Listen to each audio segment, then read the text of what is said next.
राहुल गांधी ने एक बार फिर वोट चोरी का मुद्दा उठाते हुए करीब 42 मिनट की प्रेस कॉन्फ्रेंस की, जिसमें उन्होंने सीधे इलेक्शन कमीशन के चीफ ज्ञानेश कुमार पर गंभीर आरोप लगाए। कहा कि ज्ञानेश कुमार उन लोगों को बचा रहे हैं जो लोकतंत्र को बर्बाद करना चाहते हैं, जो वोट चोरी कर रहे हैं। साथ ही इस बार राहुल गांधी ने महाराष्ट्र की राजौरी सीट और कर्नाटक की आलंद विधानसभा सीट पर बड़े खुलासे किए हैं और इन सवालों पर राहुल गांधी ने इलेक्शन कमीशन से सवाल पूछे, जिसके जवाब में इलेक्शन कमीशन ने ऐसी बात कह दी जिसके बाद इलेक्शन कमीशन खुद ही फंस गया है। जी हाँ, ज्ञानेश कुमार कैसे फंसे हैं वो बताएं। उससे पहले राहुल गांधी ने अपने प्रेस कॉन्फ्रेंस में क्या कुछ कहा, क्या आरोप लगाए, कम शब्दों में जान लीजिए। दरअसल राहुल गांधी का आरोप है कि कर्नाटक विधानसभा की आलंद सीट पर 6018 वोट काटने की कोशिश हुई। इतना ही नहीं, महाराष्ट्र की राजौरी सीट पर वोट जोड़े गए हैं और ये सब राहुल गांधी के मुताबिक इलेक्शन कमीशन की नजरों के सामने हुआ। जरा सुनिए उन्होंने क्या कुछ कहा। हर इलेक्शन में हमें रिपोर्ट आती थी कि वोटर्स डिलीट हो रहे हैं, कांग्रेस वोटर्स डिलीट हो रहे हैं, ऑपोजिशन के वोटर्स डिलीट हो रहे हैं, दलित वोटर्स डिलीट हो रहे हैं, आदिवासी हो रहे हैं, माइनॉरिटी वोटर्स डिलीट हो रहे हैं, ओबीसी वोटर्स डिलीट हो रहे हैं। मगर जब डिलीट होते हैं ऑपोजिशन के ही होते हैं। कर्नाटक में आलंद कंस्टिट्यूएंसी है, यहां पे चोरी पकड़ ली, कोइंसिडेंस से पकड़ी। वहां की जो बीएलओ थी उसने देखा कि उसके रिश्तेदार को डिलीट कर दिया गया था। जैसे चोरी पकड़ी जाती है, कोई छोटी सी गलती हो जाती है, हाथ आ जाती है। आलंद में 6018 वोटर्स डिलीट हुए, उसमें से इनकी रिश्तेदार थे। उन्होंने पता लगाया कि मेरे रिश्तेदार को डिलीट किसने किया। पता लगा कि पड़ोसी ने रिश्तेदार को डिलीट किया। बीएलओ ने जाके पड़ोसी से पूछा कि भाई आपने मेरे रिश्तेदार को क्यों डिलीट किया। पड़ोसी ने कहा मैंने तो नहीं किया।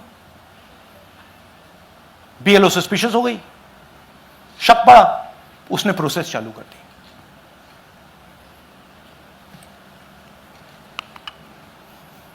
पता क्या लगा कि कोई ना कोई, किसी ने आलंद में वोटर डिलीशन सिस्टमैटिकली ऑर्गेनाइज तरीके से, सेंट्रलाइज तरीके से किया। हमें यह नहीं मालूम कि आलंद में कितने वोटर डिलीट हुए, क्योंकि इससे बहुत ज्यादा हो सकते हैं। 6000, तकरीबन 6000 पकड़े गए, उस पर इन्वेस्टिगेशन हो गया। क्या पता लगा कि फाइलिंग ऑटोमेटिकली ऑनलाइन हो रही है। मोबाइल नंबर्स कर्नाटक के नहीं यूज हो रहे, मोबाइल नंबर्स दूसरी स्टेट्स के यूज हो रहे हैं। इनफैक्ट कर्नाटक के नंबर थे ही नहीं उसमें। मतलब आप दिल्ली में बैठे डिलीट कर रहे हो, आपका नंबर तमिलनाडु का है। आप गुड़गांव में डिलीट कर रहे हो, आपका नंबर झारखंड का है। और जब हम चेक कर रहे हैं कि भैया आपका नंबर है, तो आपका नंबर है ही नहीं, किसी और का नंबर है। राहुल गांधी ने प्रेस कॉन्फ्रेंस में साफ कहा कि दलित, ओबीसी, आदिवासी और अल्पसंख्यक वोटर्स के नाम काटे जा रहे हैं और इससे भारत का लोकतंत्र खतरे में है। इसके बाद राहुल गांधी ने chief election commissioner Gyanesh Kumar पर सीधा आरोप लगाया है। जरा सुनिए। 2018 में पिछले इलेक्शन में 10 में से 8 बूथ कांग्रेस पार्टी जीती थी और इन 8 में से इन्होंने 6000 लोग उड़ाने की कोशिश की। ये कोइंसिडेंस नहीं था, ये प्लान था और ये सेंट्रलाइज तरीके से किया जा रहा है। अब मैंने बहुत बड़ी बात बोली, चीफ इलेक्शन कमीशन के बारे में मैंने बोला कि यह व्यक्ति वोट चोरों की रक्षा कर रहा है। जो भी मैं यहां बोल रहा हूं 100% प्रूफ के साथ, सबूत के साथ बोल रहा हूं। और मैं अभी आपको दिखाना चाहता हूं कि मैं ये शब्द क्यों बोल रहा हूं और किस बेसिस पे बोल रहा हूं। आपको अपनी आंखों से ये दिखेगा। कर्नाटका सीआईडी ने केस चालू किया कि वोटर कौन है, ये फोन किसके हैं, ये आईपी एड्रेस क्या है, ओटीपी कहां गया, इन चीजों के बारे में इन्वेस्टिगेशन शुरू होती है। कर्नाटक सीआईडी ने हिंदुस्तान के इलेक्शन कमीशन को 18 चिट्ठियां लिखी हैं। हमें आप ये इंफॉर्मेशन दीजिए, बिल्कुल क्लियर है, डेस्टिनेशन आईपी दीजिए, डिवाइस डेस्टिनेशन पोर्ट दीजिए, ओटीपी ट्रेल्स दीजिए, फोन नंबर्स दीजिए, फोन नंबर्स के मालिकों के नाम दीजिए। क्लियरली पूछा है, नो आंसर। 18 चिट्ठी CID Karnataka, no answer from chief election commissioner, no answer from election commission. Timeline देखिए,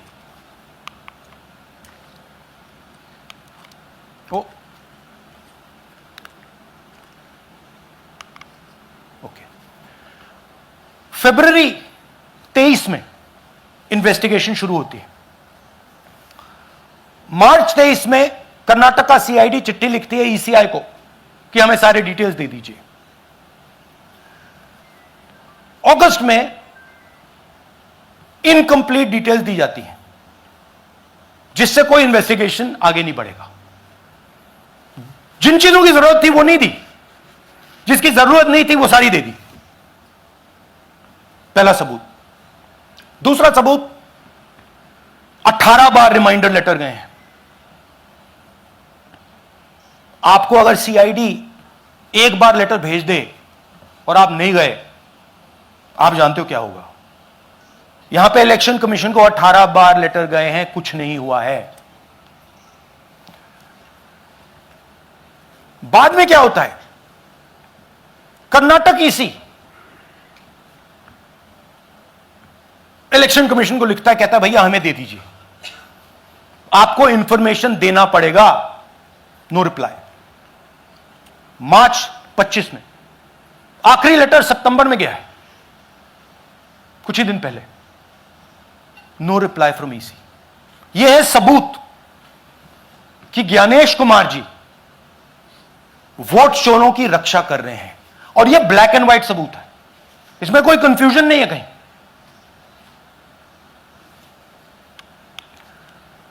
तो सवाल उठता है, ये है कौन जो सेंट्रलाइज तरीके से कॉल सेंटर के प्रयोग से, सॉफ्टवेयर से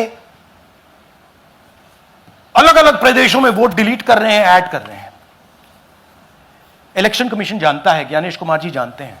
राहुल गांधी का आरोप है कि चुनाव आयोग उन लोगों को बचा रहा है जो भारत की लोकतांत्रिक व्यवस्था को बर्बाद करना चाहते हैं। लेकिन अब आते हैं चुनाव आयोग के जवाब पर। इलेक्शन कमीशन ऑफ इंडिया ने सोशल मीडिया पर पोस्ट डालकर राहुल गांधी के आरोपों को झूठा बताया और 3 तर्क दिए। पहला, कि किसी भी वोट को ऑनलाइन हटाया नहीं जा सकता। दूसरा, आनंद सीट पर 2023 में कुछ असफल प्रयास जरूर हुए थे, लेकिन एफआईआर दर्ज की गई थी। तीसरा, रिकॉर्ड में साफ है कि 2018 में आनंद सीट से बीजेपी जीती थी और 2023 में कांग्रेस। लेकिन यहीं पर इलेक्शन कमीशन खुद फंस गया कि कांग्रेस प्रवक्ता सुप्रिया श्रीनेत ने चुनाव आयोग का ही 2019 का पुराना ट्वीट निकाल दिया और उस ट्वीट में साफ लिखा है कि अगर आप किसी वोटर के नाम पर आपत्ति करना चाहते हैं, उसे हटवाना चाहते हैं, तो फॉर्म 7 ऑनलाइन भर सकते हैं।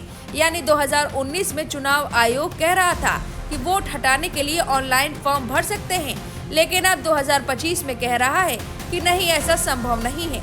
तो सवाल यही है कि क्या चुनाव आयोग अपनी ही बातों में उलझ गया है और क्या इससे लोगों को ईएसआई पर भरोसा डगमगाएगा? आपकी इस पूरे विवाद पर क्या राय है, हमें कमेंट करके जरूर बताएं।